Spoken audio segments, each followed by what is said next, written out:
Muito bem, gente, nós estamos aqui mais um domingo com aquela saudade imensa, aquela vontade de estar junto com os irmãos, compartilhando desse corpo de Cristo, né? Nessa alegria de estarmos juntos, louvando e engrandecendo o nome do nosso Deus. Mas ainda não é o tempo, ainda não é o momento para a gente viver isso. E a gente tem que aguardar a esperança do Senhor, certo? Então, nós vamos nessa manhã meditar no texto de João, Evangelho de João, no capítulo 8, acontece algo muito interessante, um texto muito famoso. Jesus está sentado ensinando na sinagoga, e assentado significa estar assentado no chão, né? Jesus estava no chão ensinando na sinagoga, entre os religiosos da época, trazendo uma mulher que foi pega em adultério. E eles usam desse ato de adultério para fazer uma cilada para Jesus, de uma maneira que ele não teria saída. Eles falam: olha, Jesus, Senhor, Mestre, essa mulher foi pega em adultério. E segundo a lei de Moisés, ela deve ser apedrejada. O que a gente deve fazer com ela?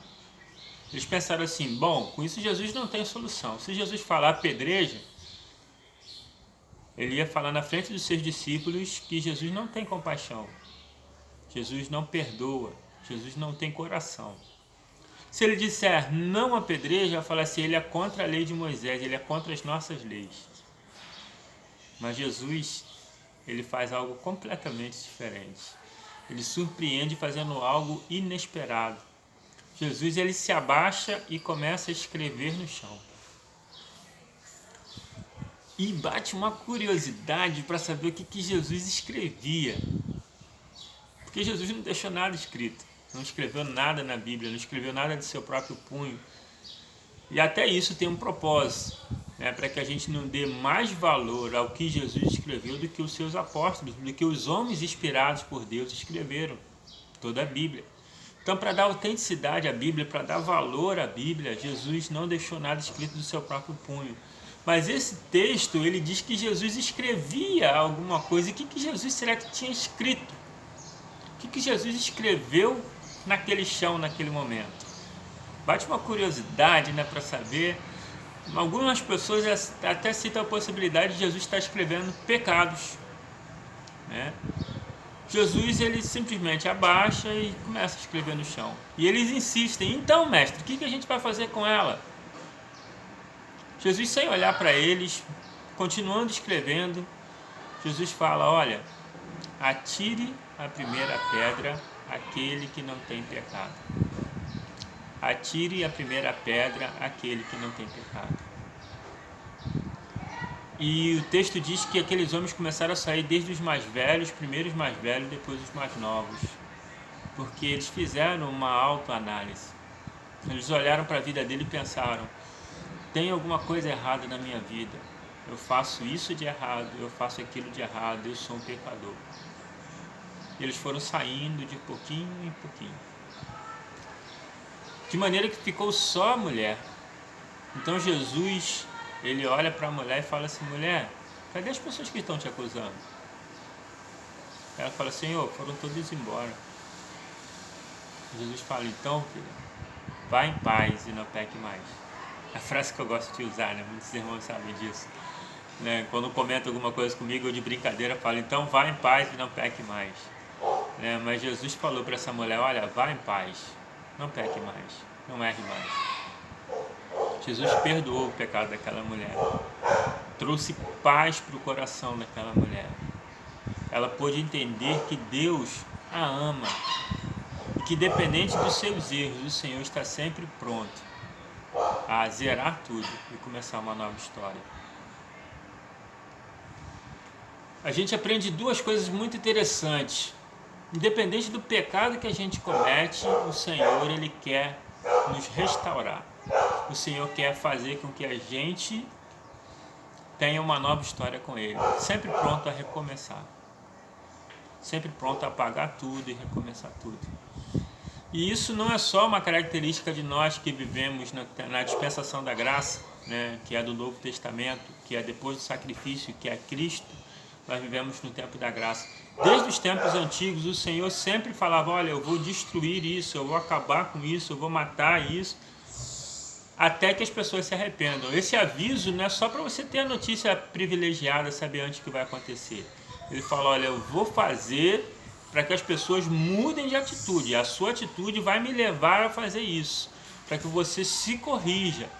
Então Deus está sempre pronto a nos avisar, olha, eu vou acabar com você, vou fazer isso contigo, vou te trazer tristeza, vou pesar minha mão sobre você. Mas Ele não está falando isso que Ele está te ameaçando castigar simplesmente. Ele está querendo dizer, muda sua postura, senão eu vou ter que tomar uma atitude. Nós que somos pais fazemos muito isso, né? Nós falamos para os nossos filhos, olha, eu vou te bater, ou eu vou te botar de castigo, ou eu vou te dar alguma punição por isso que você está fazendo. Mas na verdade, não está querendo dizer que vai acontecer no futuro próximo. Está querendo dizer, muda a sua postura, senão eu vou te levar a fazer, vai me levar a fazer isso. Então Deus age da mesma forma conosco. Mas Jesus deixou claro nesse texto assim, independente de estar em adultério, independente de ter roubado uma caneta, independente de fazer coisas grandes ou pequenas, Deus está sempre pronto a falar, vamos começar de novo, vamos parar, vamos esquecer tudo isso, vamos começar de novo. A Bíblia diz que Deus não se lembra mais dos nossos pecados, Ele joga na profundeza do mar. Olha que o mar tem quilômetros de profundidade, né? Os oceanos têm quilômetros de profundidade. E Deus lança lá no fundo. Só que a gente tem a péssima mania de vez em quando pescar. A gente acha que Deus não perdoou, a gente vai lá pescar o nosso pecado lá no fundo. Trazer à tona o que Deus já colocou lá no fundo. Então aquela mulher sai dali e sente que Deus a perdoou. Nós precisamos trabalhar isso na nossa mente. Trabalhar no nosso coração. Deus está perdoando a gente. Deus sempre perdoa a gente. Deus quer nos ver sãos de mente, de coração, porque se nós entendemos o perdão de Cristo, se nós entendemos o perdão, nós vamos viver melhor. Sinta-se perdoado. Outra coisa muito interessante que acontece nesse texto, e agora é um puxão de orelha para aqueles que se acham, né, muito crentes, se acham acima dos outros, ou se acham melhor, faz igual aquela passagem do fariseu, o religioso, poderoso, e o publicano, que entram os dois na sinagoga, e um, né, se exalta dizendo, Senhor, eu te agradeço porque eu sou um homem maravilhoso, eu jejuo, eu dou dízimo, e eu não sou igual aquele que está ali. E aquele outro que estava lá só estava batendo no peito dizendo, Senhor, tem misericórdia de mim. E a Bíblia diz que aquele que batia no peito e só pedia perdão pelos pecados, ele sai dali justificado. O outro, né, não fez diferença nenhuma, só se comparou. A gente não pode, primeira coisa, usar o parâmetro de comparação, né? Eu tenho uma vida quase certinha, que ninguém é perfeito, ninguém não tem pecados. E quando você fala que não tem pecado, você já cometeu um, mentiu, né? Então todos nós temos pecados, mas uns acham o pecado mais brando, o pecado que eu cometo é mais brando do que o pecado que o meu irmão comete. Como se pecado tivesse pecadinho e pecadão, nível de pecado, pecado brabo, pecado manso, né? Não existe pecado brabo, pecado manso. Existe consequências de pecado. Isso eu sempre falo para os irmãos. Existe consequências de pecado. Se eu mato uma pessoa, é um pecado, né? Mas se eu cobiço uma mulher só no pensamento, né? Não chego a cometer ato de adultério, também é pecado. Todos os dois estão no nível de pecado. Só que a pessoa que eu matei, eu vou responder na justiça por isso. Eu vou ser passivo de receber a vingança da família daquela pessoa, né? E eu vou responder diante do tribunal de Deus por ter matado aquela pessoa. Agora, quando eu só cobicei pecados na mente, né, e no coração, eu posso pedir perdão ao Senhor, me sentir perdoado, e isso não gerou consequência, porque eu não fiz mal a ninguém. Mas eu preciso, para não fazer mal até para mim mesmo, eu preciso me considerar perdoado por Deus. Deu para os irmãos entenderem? Eu costumo também usar uma ilustração para falar sobre o pecado, dizer o seguinte: o pecado ele é igual o nome no SPC. Algumas pessoas devem 10 mil, outras pessoas devem 100 reais. Mas todas elas estão incluídas no SPC. Todas elas estão com o nome no SPC.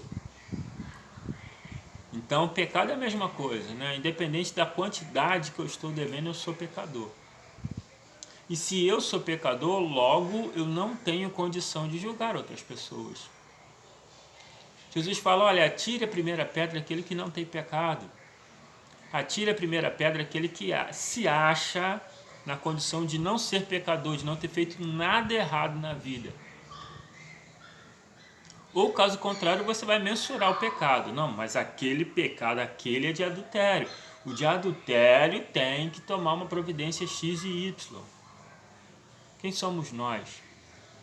A Bíblia diz o seguinte: não julgueis para não ser julgado, porque com o mesmo rigor com que julga, você será julgado. Então tome cuidado com isso, porque você pode estar chamando uma pessoa de sem vergonha, uma pessoa de isso ou aquilo, arrumar um monte de adjetivo, não querer frequentar a mesma igreja que aquela pessoa, porque você acha que aquela pessoa não é digna de frequentar a igreja junto contigo, fazer um esforço danado para que a igreja tome uma providência para tirar aquela pessoa da igreja, quando na verdade aquela pessoa é tão pecadora quanto você. E talvez o pecado dela te assuste mais, mas você está cometendo pecado também que nem ela. E quando a Bíblia fala não julgueis para não ser julgado, porque com o mesmo rigor com que você julga, você vai ser julgado, nós somos muito complacentes com nossos próprios erros. Eu sou muito complacente comigo, né? Eu furtei um objeto e um conhecido também furtou o mesmo objeto. Eu vou dizer diante do juiz, olha, eu furtei por isso, por aquilo, eu furtei porque eu estava necessitando, eu furtei porque é uma pressão da sociedade, porque eu preciso ter aquilo, eu furtei por Y e X motivos, né? Eu vou ser complacente com o meu erro. Mas aquele mesmo erro, aquela mesma pessoa que roubou uma peça parecida com o que eu roubei, vai falar, eu vou falar, não, mas ele roubou de safadeza, ele roubou de sem vergonhice, ele roubou porque é má índole mesmo, ele tem uma coisa ruim. Eu sou bom, né? Eu cometi esse pequeno deslize porque eu sou gente boa, né? Foi uma fraqueza, foi um momento, mas não é tão grave assim. Agora aquele que pegou também a mesma coisa, não, aquele tem má índole, aquilo não tem jeito não. Aquilo seria até bom ter pena de morte, né? Tem muito crente aí a favor da pena de morte, né? Precisava ter uma pena de morte, né? Né? Só Deus tem o direito de tirar a vida. Não devemos julgar as pessoas. Não devemos nos afastar das pessoas achando que ela é pecadora. Porque Jesus era acusado por ser, principalmente, por andar no meio de ladrões, por andar no meio de pecadores. E quando foi questionado a respeito disso, por que você anda no meio desses ladrões? Por que você anda no meio desses pecadores? Jesus fala assim, olha, eu vim para os doentes, eles estão doentes. Você não se enquadra nisso? Você acha que você está acima disso? Então eu não vim para você. O médico vem para cuidar dos doentes, não vem para cuidar dos sãos. Se você acha que você é são, você não precisa de Jesus. Olha que coisa séria, né? Se você acha que você é perfeitinho, você não precisa de Jesus. Jesus veio para cuidar dos pecadores. Nós temos que ter a posição de todas as vezes que entrarmos na casa de Deus. Preste bem atenção nisso que eu estou falando.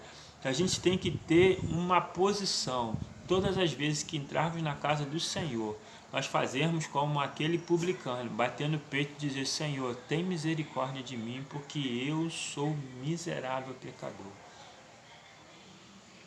Confessa seu pecado diante de Deus primeiro, para depois você louvar. Não confessa em voz alta não, tá, irmão? Ninguém precisa saber o que você fez, só você e Deus. Mas confessa primeiro. Entrega os seus pecados no altar do Senhor e pede perdão. Porque só assim, só depois disso, você vai ter condição de louvá-lo. Louvar o Senhor cheio de pecado, você vai estar louvando o Senhor apenas de boca para fora.